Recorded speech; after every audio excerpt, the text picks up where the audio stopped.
Ang programang ito ay rated KSP.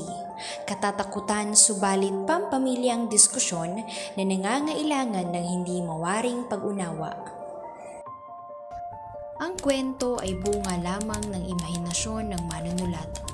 Anumang pagkakahalintulad sa totoong buhay ay hindi sinasadya at nagkataon lamang.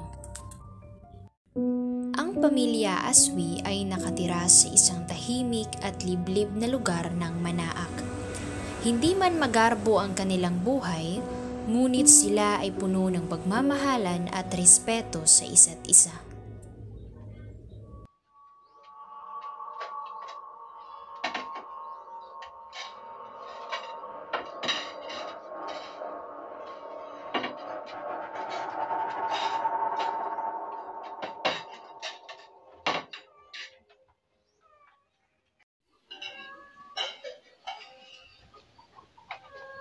Nay, ang sarap po ng luto niyo.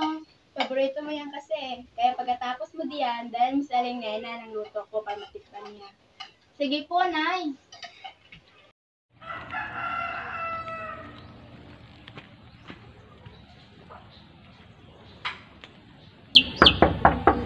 Tao po! Oh, Neng, anong meron? Ay, Aling Nena, pinapabigay po pala ni Nanay. Naku, parang masarap to ah. Pakisalabi sa nanay mo ha na maraming salamat at tsaka Neng, mag-ingat kayo pag-uwi kasi may gumagala raw na aswang sa ating baryo. Kahit araw, umaatake raw sila. Talaga po, parang di naman po totoo eh. Naku, mas mabuti na mag-ingat Neng at siya sige, gumayak na kayo, nakagabihin pa kayo. Sige po.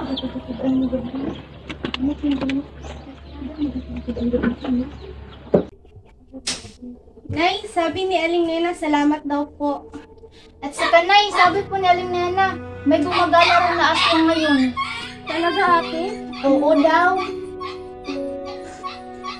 Sige na, tama na yan at makapagpahinga na tayo. Kinagabihan, habang pauwi na sa kanilang bahay, ang magkaibigang Genesel, Kia at Prince, naramdaman nilang parang may sumusunod sa kanila.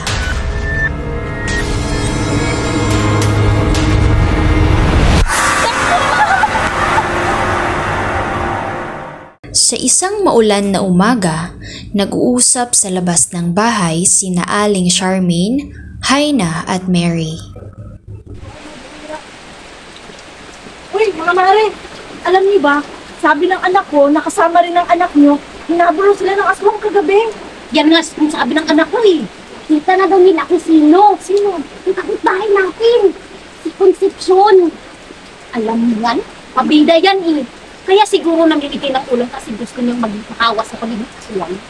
Nako, kung totoo man yan, kailangan malaman ng taga-baryo at ni Kapitan nang mapalayas na yung mga pamilya na yan. Kinabukasan, pinagkalat ng mga kapitbahay ang usap-usapan. Siya nga pala. Alam mo yung kumakalat na balita? Bakit? Ano ba yun? May nambibiktima daw ang aswang. Si Concepcion daw. Di ko ganun, kung dapat palayasin na yung pamilyang na yan. Ning, parito kayo. Sabihin niyo sa mga nanay niyo na aswang yung kapitbahay natin, si Concepcion. Sige po, sasabihin. Sige, bilisan niyo. Kinabukasan, lahat ng kapitbahay, maliban kina Aling Nena at anak nitong si Margie, ay pumunta kina Aling Concepcion. Galit na galit at pilit pinapalayas ang pamilya sa kanilang baryo. Concepcion! Concepcion, lumabas ka dyan! Oo nga, lumabas kayo! Lumabas kayo dyan! Lumabas kayo! Hindi ka nalalapat sa baryo manak! Isa kang aswang! Oo nga, isa kang aswang! Palayasin nyo yan! Palayasin nyo! Palayasin yung pamilya na yan! Oo nga, palayasin! Saray nyo! Masalot kayo! Lumayas kayo rito! Masalot kayo sa lubulan! Anong kaguluhan to? Kap, yung babaeng yang, isang aswang, kaya hindi yan nararapat dito. Aling Concepcion, totoo po ba yun? Naku Kap, totoo yan! Kumakain raw ng tao yan eh! Hayaan natin muna siyang magsalita, pwede ba? Hindi ako kumakain ng karne at mas lalong hindi ako kumakain ng tao. I'm a vegetarian pero totoong sinasabi niyo na aswang ako. Mahal? Mabuti nang alam nila. Totoo po ba yan, Nay? Oo anak. Ba't yung babae na yan? Malayas kayo rito! Tama na! Ni minsan wala akong inapakang tao at mas lalong wala akong kinaing tao. Oo, maaring aswang si Concepcion, pero sa lahat ng nandito ngayon, sila lang ang mga taong tumutulong sa akin nung nangailangan tayo ng tulong. Dahil lang sa aswang siya, huhusgahan niya na ang buong pagkatao niya? Hindi ba siya ang pagiging aswang upang husgahan niyo po ang iyong kapwa? Hindi lalayas ang pamilyang ito. Walang aalis sa baryong ito. Kinabukasan, kinausap ng mga kapitbahay si Concepcion at humingi ng tawa dito. Siya sa mga sinasabi namin, ha? Oo nga, pagpasensyahan mo na kami. Naku, ayos lang yun. Pero teka, saan mo ba nakuha yung pagiging aswang mo?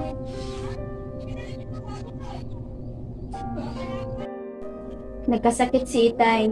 Hindi namin naagapan at yun ang naging dahilan ng pagkamatay niya. Nung gabi rin iyon, parang may iba sa pakiramdam ko. Para bang tinatawag nito ang kaluluwa ko? Yun na pala ang hudyat. Pinamana ni Itay ang pagiging aswang niya at wala akong magawa kundi tanggapin iyon. Grabe, nangyayari pala yun sa totoong buhay. O siya, sige, mauna na kami, Concepcion.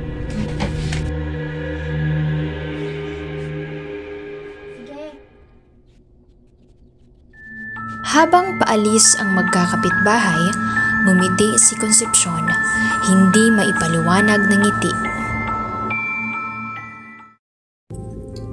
Ang pamilyang binuo sa respeto at pagmamahalan, daanin man ng unos at kaguluhan, ito'y hindi mabubuwag kailanman. Ang pag-unawa sa sitwasyon at pinagdadaanan ng iba ay magiging daan upang ang kaguluhan ay mauwi sa katahimikan. Lagi nating tatandaan, ang panghuhusga sa kapwa ay walang maidudulot na kaginhawaan. Sa makatwid, iisa tayong lahat, pinagbuklod at pinagsama-sama.